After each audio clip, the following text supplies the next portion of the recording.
Today we will start with Article 3.7 Transistor Leakage Current. Transistor leakage current એ ત્રણ ટાઈપના હોય. એક collector to base leakage current જેને capital ICBO વડે denote કરીએ, collector to emitter leakage current ICEO and emitter to base leakage current IEBO. First આપણે study કરીશું collector to base leakage કરંટને. Collector to base leakage current ICBO. આપણે common base transistor લેવાનું જેવી રીતે મેં અહીંયા લીધું છે, અને એમિટર બેઝ જંક્શનને ઓપન રાખવાનું અને કલેક્ટર બેઝ જંક્શનને રિવર્સ બાયસ રાખવાનું. Emitter base junction open, collector base junction reverse bias. હવે તમે ધ્યાન આપો તો ટ્રાન્ઝિસ્ટર શું હોય? ટ્રાન્ઝિસ્ટર કાંઈ ના હોય પણ એક બે બેક ટુ બેક ડાયોડ હોય, NPN. તો આ એક ડાયોડ બન્યો, એમિટર બેઝ વચ્ચે એક ડાયોડ બન્યો અને બેઝ કલેક્ટર વચ્ચે એક ડાયોડ બન્યો. હવે તમે ધારો કે એમિટર ઓપન કરી રાખો એટલે અહીંયાથી કાંઈ ફ્લો ના થાય, આને તમે નિગ્લેક્ટ કરો તો બેઝ અને કલેક્ટર વચ્ચે શું બને છે? બેઝ અને કલેક્ટર વચ્ચે એક ડાયોડ બને છે, બરાબર છે ને? આપણે બેઝ અને કલેક્ટર ઉપર રિવર્સ બાયસ રાખ્યું છે. જો P સાથે નેગેટિવ ટર્મિનલ ઓફ બેટરી અને કલેક્ટર સાથે positive terminal of battery. P સાથે નેગેટિવ, N સાથે પોઝિટિવ, બરાબર છે?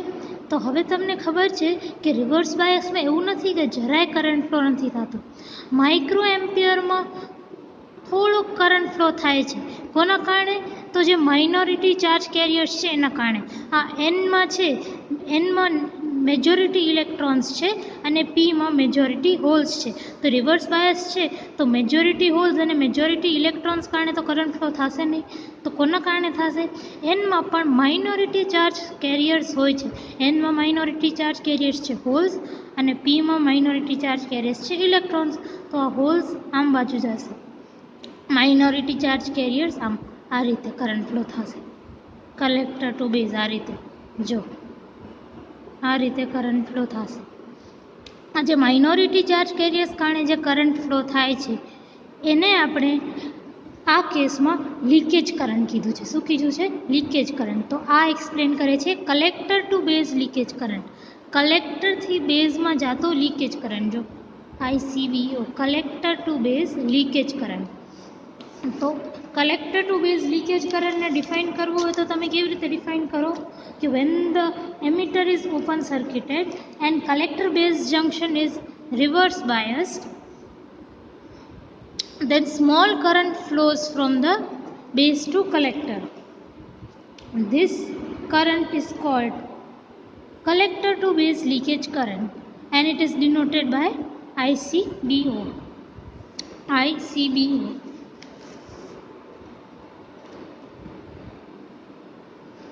હવે આપણે જોઈશું કે આપણે જે IC, IE અને ICBO વચ્ચે રિલેશનશિપ શું છે. હવે આપણે રિલેશનશિપ ડિરાઈવ કરશું. હવે તમે સમજી લીધું કે કલેક્ટર ટુ બેઝ લીકેજ કરંટને કેવી રીતે શોધી શકાય. એમિટર બેઝ ઓપન રાખવાનું, એમિટર બેઝ જંક્શન ઓપન રાખવાનું, કલેક્ટર બેઝ જંક્શનમાં રિવર્સ બાયસ અપ્લાય કરવાનું. જેટલો કરંટ ફ્લો થતો હોય રિવર્સ ડિરેક્શનમાં એને કલેક્ટર ટુ બેઝ ICBO કહેવાય, collector to base leakage current. હવે ધારો કે નોર્મલ ઓપરેશન થાય છે ટ્રાન્ઝિસ્ટરનું અને મેં એમિટર બેઝમાં ફોરવર્ડ બાયસ નાખી દીધો, એટલે એમિટર બેઝમાં ફોરવર્ડ બાયસ અહીંયા જોડી દીધી. તો નોર્મલ ઓપરેશન થાય છે.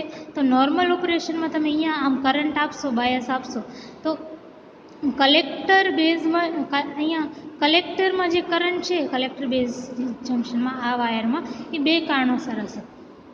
એક તો જે IC કરંટ આમ ફ્લો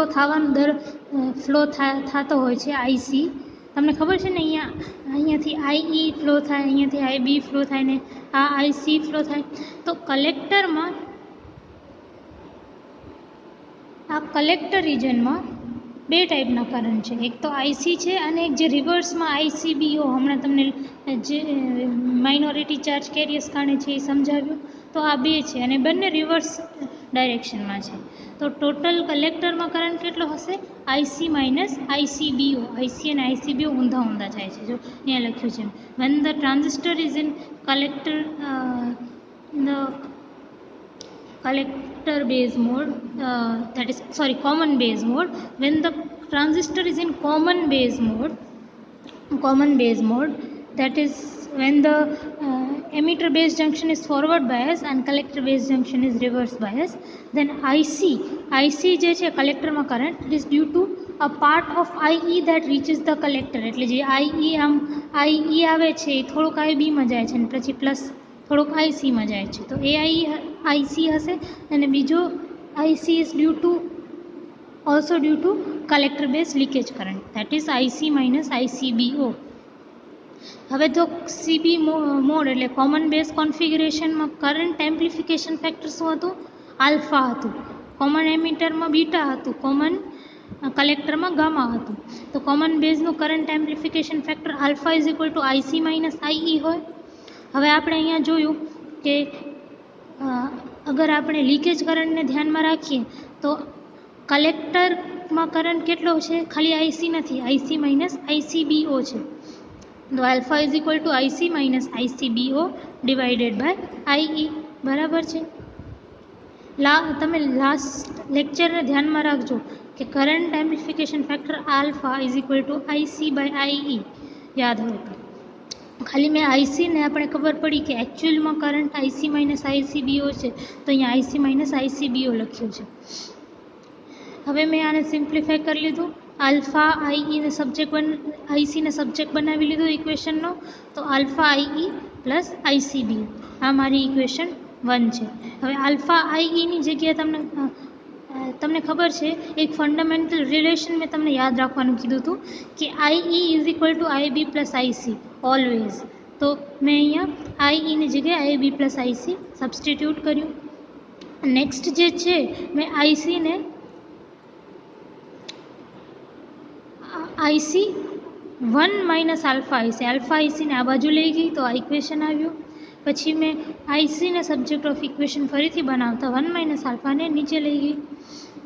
હવે તમને મેં લાસ્ટ લેક્ચરમાં રિલેશન્સ કરાવ્યા હોય તો તમને યાદ હશે કે beta is equal to alpha 1 minus alpha આ યાદ છે તમને? And alpha is equal to beta 1 plus beta આ રિલેશનશિપ્સ યાદ છે? તો અહીંયા જુઓ તમને alpha 1 minus alpha is equal to beta, એટલે મેં અહીંયા બીટા સબસ્ટિટ્યૂટ કરી નાખ્યું. હવે તમે બીટા આ જે બીટા તમારા પાસે છે એમાં 1 એડ કરો. 1 plus beta is equal to 1 plus alpha 1 minus alpha. 1 plus beta is equal to alpha 1 minus alpha. કેટલું થાય? સિમ્પ્લિફાય કરો તો 1 minus alpha plus alpha by 1 minus alpha that is equal to 1 by 1 minus alpha. બરાબર છે? તો 1 minus alpha is equal to 1 by 1 minus alpha is equal to 1 plus beta. તો અહીંયા જુઓ 1 by 1 minus alpha is equal to 1 plus beta ICBO. તો આ જે third equation છે capital IC is equal to beta IB plus beta plus 1 ICBO. આ એક બહુ ઇમ્પોર્ટન્ટ રિલેશનશિપ છે કારણ કે આપણે આગળ ન્યુમેરિકલ્સ કરશું ત્યારે કામ આવશે. નેક્સ્ટ છે collector to emitter leakage current ICEO. હવે આપણે collector to emitter leakage current study કરવા માટે લાસ્ટ ટાઈમ આપણે કોમન બેઝ લીધું હતું collector to base leakage current study કરવા. હવે કલેક્ટર ટુ એમિટર લીકેજ કરંટને સ્ટડી કરવા માટે આપણે કોમન એમિટર લઈશું, કોમન એમિટર ટ્રાન્ઝિસ્ટર લઈશું. અહીંયા મેં ભૂલ કરી છે લેબલ કરવામાં. જે સાઈડ તમારો એરો હોય એ તમારો એમિટર હોય અને જે સાઈડ તમારો એરો ન હોય ત્યાં કલેક્ટર હોય. એટલે આ તમારો એમિટર છે. બરાબર?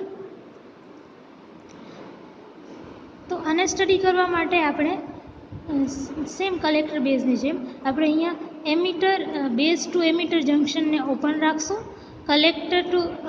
કલેક્ટરને આપણે એમિટરના રિસ્પેક્ટમાં રિવર્સ બાયસ રાખશું. there will be a small current flowing from C to E. તો એ સ્મોલ જે રિવર્સ બાયસ કરંટ છે એને આપણે અહીંયા ICEO નામ આપશું. જે રીતે આપણે collector to base leakage current study કર્યો હતો, ફાઇન્ડ આઉટ કર્યો હતો, એ જ રીતે આપણે કલેક્ટર ટુ એમીટર કરશું. ડિફરન્સ એ છે કે એમાં કોમન બેઝ ટ્રાન્ઝિસ્ટર વાપર્યું હતું, આમાં કોમન એમીટર ટ્રાન્ઝિસ્ટર વાપરશું. અને એમાં આપણે જે ઇનપુટનો જંક્શન હતો એમીટર બેઝ જંક્શન એને આપણે ઓપન રાખ્યું હતું અને આઉટપુટનો જે જંક્શન હતો કલેક્ટર ટુ બેઝ એને રિવર્સ બાયસ રાખ્યું હતું. સેમ વસ્તુ આના સાથે કરશું. કોમન એમીટર ટ્રાન્ઝિસ્ટર લેશું કારણ કે collector to emitter leakage current જોવો છે. પછી એનું જે ઇનપુટ સાઇડ છે બેઝ ટુ એમીટર એને આપણે ઓપન રાખશું. કલેક્ટરને આપણે with respect to emitter reverse બાયસમાં રાખશું અને ત્યારે જે છે તમારો એક small reverse leakage current flow થશે. તમને રીઝન મેં ઉપર સમજાવ્યું છે કેવી રીતે એને. તો એને આપણે નામ ICEO આપશું. તમને એમ પૂછે કે define collector to emitter leakage current ICEO, ત્યારે તમે શું લખશો? That when the base emitter junction is open circuited and the collector is reverse biased with respect to the emitter, then small current flows from collector to emitter region. This current is called collector to emitter leakage current ICEO. હવે relationship શોધી લઈએ IC, IB અને ICEO વચ્ચે. હવે common એમીટરમાં તમારું current amplification factor શું હતું? CE મોડમાં લાસ્ટ લેક્ચરમાં ધ્યાન દેશો તો કોમન એમીટરમાં આપણું કરંટ એમ્પ્લિફિકેશન ફેક્ટરને આપણે બીટા કીધું and beta was is equal two IC/IB. હવે તમે ધ્યાન આપો તો જે કલેક્ટર કરંટ છે, જે આ કોમન એમીટર કોન્ફિગરેશનમાં જે કલેક્ટર છે એમાં બે ટાઈપના કરંટ છે. એક તો નોર્મલ IB, IE, IC જે હોવો જોઈએ એ હોય. નોર્મલ આપણે ઓપરેશન કરીએ ટ્રાન્ઝિસ્ટરનો, ધારો કે અહીંયા મેં નોર્મલ બેઝ બેઝ એમીટર જંક્શનમાં એક બેટરી કનેક્ટ કરી નાખીએ એટલે મારો ટ્રાન્ઝિસ્ટર નોર્મલી વર્ક કરે છે. હવે તો કયા કયા કરંટ્સ હોય? IB, IE એન્ડ IC જે નોર્મલી ફ્લો થવા જોઈએ. પણ મેં તમને બતાવ્યું કે ખાલી નોર્મલ જે કરંટ ફ્લો થાય છે એ જ નથી હોતા. માઇનોરિટી ચાર્જ કેરિયર્સ કારણે રિવર્સ કરંટ પણ ફ્લો થાય છે. તો કલેક્ટરમાં બે ટાઈપના કરંટ હશે. એક મેજોરિટી ચાર્જ કેરિયર્સ કારણે IC ફ્લો થતો હશે જે નોર્મલી, અને રિવર્સ કરંટ જે માઇનોરિટી ચાર્જ કેરિયર્સ કારણે થાય છે એ પણ છે. બંનેની ડાયરેક્શન વિરુદ્ધ છે એટલે મેં IC/IBની જગ્યાએ અહીંયા ICમાંથી ICEO માઇનસ કરી દીધું. IC minus ICEO/IB. હવે ICને સબ્જેક્ટ ઇક્વેશનનો સબ્જેક્ટ બનાવ્યો અહીંયા અને બીટા IB પ્લસ ICEO લખી નાખ્યું. હવે તમે ઇક્વેશન 4 અને ઇક્વેશન 3ને જોડો. આ બંને ઇક્વેશનને કમ્પેર કરો. IC સેમ છે, ફર્સ્ટ ટર્મ ઇક્વેશનની બીટા IB સેમ છે, તો તમને ઓટોમેટિકલી ખબર પડી જાય કે ICEO also is equals to આ આખી ઇક્વેશન સેમ છે. જો તો આપણે કહી શકીએ કે ICEO is equal to 1 plus beta ICBO. બરાબર છે. તો હવે તમને કોઈ પણ ટ્રાન્ઝિસ્ટરનું કોમન એમીટર કરંટ ગેઇન આપેલું હોય અને collector to base leakage current આપેલો હોય તો તમે કલેક્ટર ટુ એમીટર લીકેજ કરંટને તમે કેલ્ક્યુલેટ કરી શકો. લાસ્ટ વસ્તુ છે emitter to base leakage current IEBO. Emitter to base leakage current IEBO same વસ્તુ. Emitter to base leakage current છે તો આપણે emitter to base leakage current study કરવા માટે આપણે કલેક્ટર એમીટર જંક્શનને ઓપન રાખશું. બેઝ એમીટર જંક્શનને સ્મોલ રિવર્સ બાયસ આપશું ત્યારે કંઈક સ્મોલ કરંટ ફ્લો થશે એમીટર બેઝ જંક્શન થ્રુ. એ સ્મોલ કરંટને આપણે નામ આપ્યું છે IEBO. એને તમને ડિફાઇન કરવાનું કે define emitter to base leakage current, તો તમને લખવાનું when collector is open circuited and emitter base is reverse bias then a small current flows through emitter base junction. This current is called emitter to base leakage current. બરાબર છે. Next topic છે આપણી characteristic curves of a transistor in its common emitter connection and definition of H parameter. હવે characteristics એટલે શું? તમે ડાયોડની characteristics ભણતા ત્યારે તમે શું સ્ટડી કરતા? ગ્રાફ સ્ટડી કરતા. I વર્સિસ V કે V વર્સિસ I નો ગ્રાફ સ્ટડી કરતા. બરાબર ને આપણે ટ્રાન્ઝિસ્ટરનો 8.8 છે એમાં આપણે ખાલી કોમન એમિટર કન્ફિગરેશન ઉપર ધ્યાન આપશું કે કોમન એમિટર કન્ફિગરેશનમાં કેવા ગ્રાફ્સ હોય, કેવી ઇનપુટ કેરેક્ટરિસ્ટિક હોય, આઉટપુટ કેરેક્ટરિસ્ટિક હોય. એન્ડ એચ પેરામીટર નામની વસ્તુ આવે છે. તમને એચ પેરામીટરનો મતલબ છે હાઇબ્રિડ પેરામીટર્સ. આપણે આગળ જોઈશું. હવે કોઈ પણ ગ્રાફને સ્ટડી કરવા માટે મેં તમને ફર્સ્ટ યરમાં સમજાવ્યું હશે કે એક આપણો ડિપેન્ડન્ટ પેરામીટર હોય ને એક ઇન્ડિપેન્ડન્ટ પેરામીટર હોય. જે આપણે જાતે જે એક્સ એક્સિસ ઉપર હોય એ હંમેશા ઇન્ડિપેન્ડન્ટ પેરામીટર હોય. આપણે આમ જે આપણે ધારો કે વોલ્ટેજ ચેન્જ કરવો છે ને કરંટની વેલ્યુ મેજર કરવી છે તો આપણે શું કરીએ કે આપણી જાતે નોબ ચેન્જ કરીએ વોલ્ટેજનો અને કરંટ નોટ કરતા જઈએ. તો એ કેસમાં વોલ્ટેજ ક્યાં આવે? અહીંયા જે વેલ્યુ હું જાતે હાથેથી ચેન્જ કરું છું, ધારો કે વોલ્ટેજ નોબ એ એક્સ ઉપર આવે અને જે મારા નોબના એક્શન ઉપર ડિપેન્ડન્ટ છે એ પેરામીટર વાય ઉપર આવે. Independent parameter and dependent parameter. હવે મારી પાસે કોમન એમિટર કોન્ફિગરેશનમાં કઈ વસ્તુ ચાર પેરામીટર છે. એક છે આઈબી, એક છે વીસીઈ, એક છે આઈસી અને એક છે વીબી. જો common emitter configuration page number 79 ઉપર ફિગર 3.9 એમાં જોજો તો ઇનપુટ કરંટ જે છે એ આઈબી છે, ઇનપુટ વોલ્ટેજ વીબીઈ છે, આઉટપુટ કરંટ આઈસી છે અને આઉટપુટ વોલ્ટેજ વીસીઈ છે. તો હવે હું આ ચાર પેરામીટર છે એમાંથી ગ્રાફ દોરવા માટે હું બે પેરામીટરને ડિપેન્ડન્ટ લઈશ અને બે પેરામીટરને ઇન્ડિપેન્ડન્ટ લઈશ. હું આઈબી અને વીસીઈને ઇન્ડિપેન્ડન્ટ પેરામીટર લઉં અને આઈસી અને વીબીઈને એના ઉપર ડિપેન્ડન્ટ રાખું. હવે મેં કીધું કે વીબીઈ અને આઈસી ડિપેન્ડન્ટ છે તો VBE is dependent on IB અને આઈસી. કઈ રીતે ડિપેન્ડન્ટ છે આપણે નથી ખબર તો આપણે કોઈ એક રેન્ડમ ફંક્શન આપી દીધું કે VBE is the function of IB and VCE. Likewise IC is also a function of IB and VCE કારણ કે રિલેટેડ છે. હવે આ ઇક્વેશન 1થી તમને બે એવા કર્વ્સ મળી શકે. એક મેં કીધું VB is dependent on IB and VB is dependent on VCE. તો તમારા આવા બે ગ્રાફ બની શકે. એક તો વીબીઈ વર્સિસ આઈબી બની શકે, બીજું બની શકે વીબીઈ વર્સિસ વીસીઈ. આવા બે ગ્રાફ્સ બની શકે. તો હવે આપણે એ બે કર્વ્સને નામ આપી દઈએ છીએ.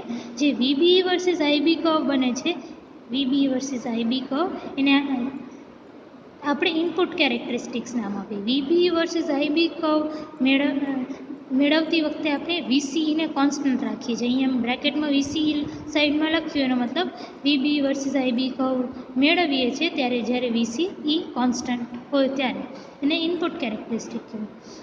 બીજું વીબી કોનો પર ડિપેન્ડન્ટ છે? વીસીઈ ઉપર.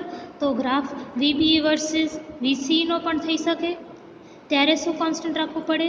આઈબી. તો બીઈ વર્સિસ વીસીઈનો ગ્રાફ જ્યારે આઈબી કોન્સ્ટન્ટ છે એને આપણે નામ આપ્યું ફીડબેક કેરેક્ટરિસ્ટિક્સ. એ જ રીતે ઇક્વેશન 2 પણ બે કર્વ્સને રિપ્રેઝેન્ટ કરી શકે કારણ કે આઈસી વર્સિસ આઈબીનો પણ એક ગ્રાફ ડ્રો થઈ શકે અને આઈસી વર્સિસ વીસીઈનો પણ એક ગ્રાફ ડ્રો થઈ શકે. હવે જે આઈસી વર્સિસ આઈબીનો ગ્રાફ છે જ્યારે વીસીઈને કોન્સ્ટન્ટ રાખ્યું તો એ ગ્રાફનું નામ આપ્યું છે ટ્રાન્સફર કેરેક્ટરિસ્ટિક્સ. આઈસી વર્સિસ વીસીઈનો ગ્રાફ દોર્યો જ્યારે આઈબી કોન્સ્ટન્ટ હતો એનું નામ આપ્યું છે આઉટપુટ કેરેક્ટરિસ્ટિક્સ. હવે આપણે આગળ વધીએ. આ બધા કેરેક્ટરિસ્ટિક્સ આપણે ડીપમાં સ્ટડી કરીશું આગળ. હવે આપણે લેટ્સ ગો ફર્ધર.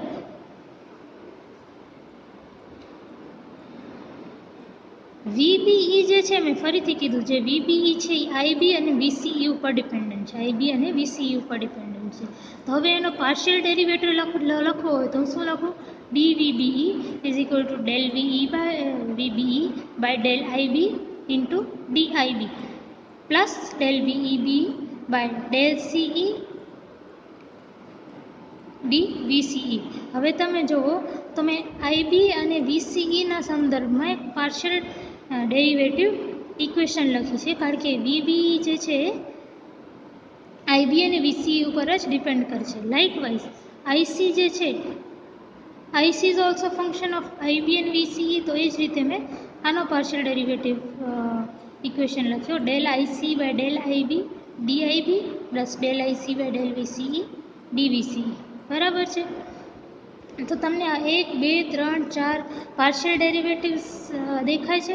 આ પાર્શિયલ ડેરિવેટિવ્સ જ છે જે એચ પેરામીટરના ડેફિનેશન છે. મેં તમને ઉપર ટોપિક હેડિંગમાં હતું એચ પેરામીટર. તો એચ પેરામીટર શું છે? આ પાર્શિયલ ડેરિવેટિવ્સ છે એચ પેરામીટરના ડેફિનેશન છે. તમને ડેફિનેશન આવે છે હવે અહીંયા. મારો જે ફર્સ્ટ પાર્શિયલ ડેરિવેટિવ છે del VBE by del IB when VC is constant, એને ઇનપુટ ઇમ્પિડન્સ કહેવાય. હવે ઇનપુટ કેરેક્ટરિસ્ટિક્સ જુઓ તો વીબીઈ બાય આઈબી આ રીતે બનેલી હોય, વીબીઈ બાય આઈબી બરાબર છે. જેવી પણ છે આનો સ્લોપ કેવો હશે? આનો સ્લોપ જે પણ હશે એ તમને શું આપશે? ઇનપુટ એ તમારો સ્લોપ ઓફ ઇનપુટ કેરેક્ટરિસ્ટિક્સ. અને આનો તમે જેવો પણ ગ્રાફ હોય આનો સ્લોપ લો તો શું આવે? Del VBE by del IB. તો આ ઇનપુટ કેરેક્ટરિસ્ટિક્સનો સ્લોપ થયો, બરાબર, વીબીઈ બાય આઈબી. તો ઇનપુટ ઇમ્પિડન્સને મેં HIE નામ આપ્યું અને એનો એક કેવું છે તો del VBE by del IB when VCE is constant. અને એનો યુનિટ કેવો હશે? તો ઓહ્મ્સ હશે. અને એ ઇનપુટ કેરેક્ટરિસ્ટિક્સ વીબીઈ બાય આઈબીનો સ્લોપ રહેશે. હવે તમે એસી કરંટના સંદર્ભમાં જુઓ તો AC voltage or AC current is nothing but change in voltage or change in current. બરાબર છે.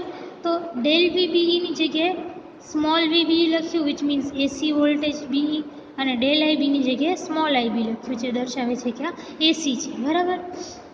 હવે અહીંયા capital VCE is equal two constant, એમાં ખાલી વીસીઈ લખ્યું છે which means capital VCE is equal to constant. Capital VCE is equal to constant means del VCE is 0. Del capital VCE is 0. બરાબર છે. ને મેં ડેલ VCE એટલે change in capital VCE ને મેં કઈ રીતે દર્શાવ્યું છે? Small VCE.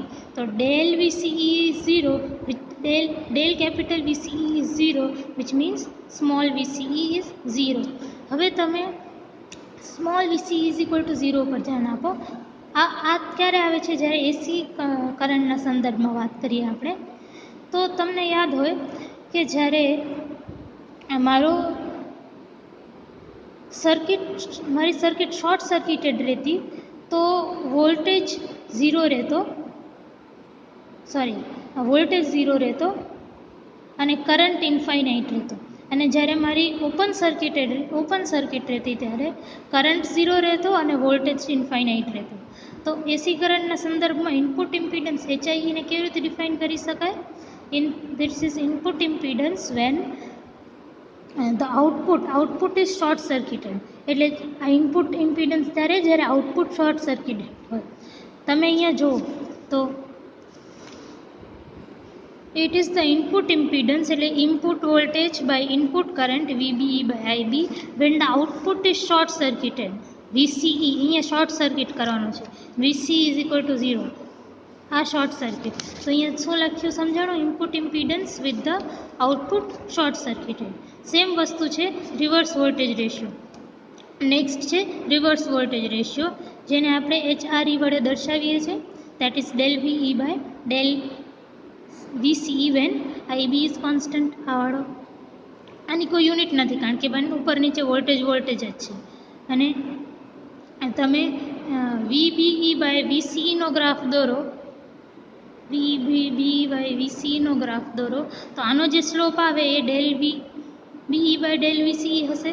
તો મારા ફીડબેક કેરેક્ટરિસ્ટિક્સનો જે સ્લોપ હશે એ મારો રિવર્સ વોલ્ટેજ રેશિયો કહેવાશે. So reverse voltage ratio is slope of feedback characteristics. Same વસ્તુ હું એસી કરંટના સંદર્ભમાં લખું, આગળ જેવી રીતે સમજાવ્યું, small V by small BCE when small I B is 0. So આને HRE કેવી રીતે કહેવાશે એસીના સંદર્ભમાં? એ reverse voltage ratio when input is open circuited. તો હવે ધ્યાન આપો, રિવર્સ વોલ્ટેજ રેશિયો શું કામ નામ આપ્યું છે? કારણ કે ઊંધું જોઈએ છે આપણે કોઈ પણ આપણે લાસ્ટ ટાઈમ ગેઇન કેલ્ક્યુલેટ કરતા હતા ત્યારે શું કરતા હતા? Output current by input current. Or આપણે વોલ્ટેજ ગેઇન કેલ્ક્યુલેટ કરીએ ત્યારે શું કર્યું? Output voltage by input voltage. અહીંયા આપણે રિવર્સ વોલ્ટેજ રેશિયો જોયો છે, મતલબ ઇનપુટવાળો વોલ્ટેજ VBE ડિવાઇડેડ બાય આઉટપુટવાળો વોલ્ટેજ VCE. તો રિવર્સ વોલ્ટેજ રેશિયો છે VBE by VCE when IB is equal to 0. IB is equal to 0 એટલે અહીંયાથી કરંટ ફ્લો નથી થતું, વિચ મીન્સ કે ઇનપુટ આ કોમન એમીટર કનેક્શનમાં IB એમીટર બેઝ ઇનપુટ છે ત્યારે IB 0 છે, વિચ મીન્સ ઇનપુટમાં કરંટ નથી. ઇનપુટમાં કરંટ 0 છે, which means input is open circuited. તો આપણે કહીએ છીએ કે it's reverse voltage ratio with input open circuited. બરાબર છે. નેક્સ્ટ આપણો આવે છે forward current transfer ratio. Forward current transfer રેશિયોને નામ આપ્યું છે આપણે સ્મોલ HFE. તો અહીંયા જુઓ, અને મેં સ્મોલ HFE નામ આપ્યું છે forward current transfer ratio, which is nothing but del IC by del IB when capital VC is kept constant. આની પણ કોઈ યુનિટ ના હોય. હવે તમે ટ્રાન્સફર કેરેક્ટરિસ્ટિક્સ બનાવો. Transfer characteristics that is IC by IB નો તમે ગ્રાફ બનાવતા હો તો આ મારો શું થઈ જાય? Transfer characteristics. ટ્રાન્સફર કેરેક્ટરિસ્ટિક્સનો સ્લોપ કેવો હોય? Del IC by del IB. Del IC by del IB એ del IC by del IB શું થઈ ગયું? તો ફોરવર્ડ કરંટ ટ્રાન્સફર રેશિયો થઈ ગયો. તો forward current transfer ratio is nothing but the slope of transfer characteristics. એ જ રીતે આપણે એને એસીના સંદર્ભમાં ડિફાઇન કરીએ તો HFE is equal to IC by IB when VCE is equal to 0. That is forward current transfer ratio with output short circuit. અહીંયા જો VCE જ્યાં VCE 0 છે ત્યાં શોર્ટ સર્કિટ આવે છે, જ્યાં I 0 છે ત્યાં ઓપન સર્કિટ આવે છે. તો ધ્યાન રાખજો કે જ્યારે V0 હોય ત્યારે શોર્ટ સર્કિટ હોય અને જ્યારે I 0 હોય ત્યારે ઓપન સર્કિટ હોય. બરાબર. તો આ થઈ ગયો મારો forward current transfer ratio with output short circuited. તો હવે ફોરવર્ડ કરંટ ટ્રાન્સફર રેશિયો એટલે IC બાય IB કરંટનો રેશિયો છે. Forward current transfer ratio IC by IB when VCE is equal to 0. તો VCE એટલે અહીંયા કોઈ કરંટ ફ્લો નથી થતા, અહીંયા કોઈ વોલ્ટેજ ડ્રોપ નથી. વિચ મીન્સ કે આ જે છે આ શોર્ટ સર્કિટેડ છે, આ આઉટપુટ જે છે એ શોર્ટ સર્કિટેડ છે. એટલે તમને અહીંયા સમજાવવાનું મેં શું કીધું કે forward current transfer ratio with output short circuited. એ જ રીતે તમારો ફોર્થ, આ પણ યુનિટલેસ હશે કારણ કે I અને I બંને યુનિટ સેમ છે. તમારો ફોર્થ છે આઉટપુટ એડમિટન્સ, એટલે કે જેને મેં HOE નામ આપ્યું છે. That is del IC by del VCE, અને I ઉપર છે અને VCE નીચે છે. તો આ કેવો રહેશે? આની યુનિટ કેવી રહેશે? મો રહેશે. હવે તમે ધારો કે આઉટપુટ કેરેક્ટરિસ્ટિક્સ ડ્રો કરો. આઉટપુટ કેરેક્ટરિસ્ટિક્સ કેવી હોય? IC versus VCE. તો આઉટપુટ કેરેક્ટરિસ્ટિક્સનો સ્લોપ કેવો હશે? Del IC by del VCE. Del IC by del VCE output કેરેક્ટરિસ્ટિક્સનો સ્લોપ હશે. તો del IC by del VCE શું છે? તો આઉટપુટ એડમિટન્સ છે. Output admittance is nothing but the slope of output characteristics. હવે મેં પાછળ E બધી જગ્યાએ HIE, HRE, HFE, HOE જે દર્શાવ્યું છે ને એમ કે છે કે આ જે મારા H પેરામીટર્સ છે એ કોમન એમીટર માટે છે, કોમન એમીટર કનેક્શન માટે છે. મારા H પેરામીટર્સ કોમન એમીટર માટે છે. I ઇનપુટ ઇમ્પિડન્સને દર્શાવે છે. અહીંયા R જે છે રિવર્સ વોલ્ટેજને દર્શાવે છે. અહીંયા જે એફ છે એ ફોરવર્ડ કરંટને દર્શાવે છે ને ઓ જે છે આઉટપુટ એડમિટન્સને દર્શાવે છે. પણ જે બધામાં ઈ છે ને કોમન એ કોને દર્શાવે છે કે input impedance, reverse ratio, forward current ને આઉટપુટ એડમિટન્સ જે છે એ કોમન એમિટરના કેસમાં છે. બરાબર. એ જ રીતે અહીંયા એસી કરંટના સંદર્ભમાં જોઈ લઈએ તો small IC by small VC when IB is equal to 0, that is output admittance when input is short circuited. Output admittance તો છે જ IC versus VC, IC versus VC તો એડમિટન્સ છે. એડમિટન્સ એટલે ઇમ્પિડન્સનો રેઝિસ્ટન્સનું ઊંધું. રેઝિસ્ટન્સ વી બાય આઈ હોય, admittance is I by V. બરાબર છે. તો I by V, IC by VC when IV is equal to 0, એટલે અહીંયા કોઈ કરંટ ફ્લો નથી થતો, એટલે ઇનપુટ ઇઝ ઓપન. અહીંયા લખેલું છે output admittance with input short circuited. હવે આ જે 4 પેરામીટર્સ છે HI, HRE, HFE, HOE એને H પેરામીટર્સ કહેવાય. H પેરામીટર એટલે હાઇબ્રિડ પેરામીટર્સ. હાઇબ્રિડ પેરામીટર્સ શું કામ કહેવાય? કારણ કે આ જે પેરામીટર્સ છે ને એની કોઈ ફિક્સ યુનિટ નથી, અલગ અલગ યુનિટ્સ છે. જો HIની યુનિટ છે ઓમ, HOEની યુનિટ છે મો, જ્યારે કે HRE અને HFEની તો કોઈ યુનિટ જ નથી. તો એ હાઇબ્રિડ પેરામીટર્સ છે. ડિફરન્ટ હાઇબ્રિડ ટાઈપના અલગ અલગ પેરામીટર્સ છે. કોઈ સિંગલ યુનિટવાળું પેરામીટર નથી, અલગ અલગ ટાઈપના યુનિટ્સવાળા 4 પેરામીટર છે. એટલે આપણે એને નામ આપ્યું હાઇબ્રિડ પેરામીટર. નેક્સ્ટ લેક્ચરમાં આપણે ડિટરમાઇન કરીશું. આજે બધી આપણે કેરેક્ટરિસ્ટિક્સના નામ જોયા. એ કેરેક્ટરિસ્ટિક્સ કેવી રીતે આપણે પ્રેક્ટિકલી મળી શકે અને એ કેવી હોય અને શું કામ એવી હોય એ સ્ટડી કરીશું. Thank you.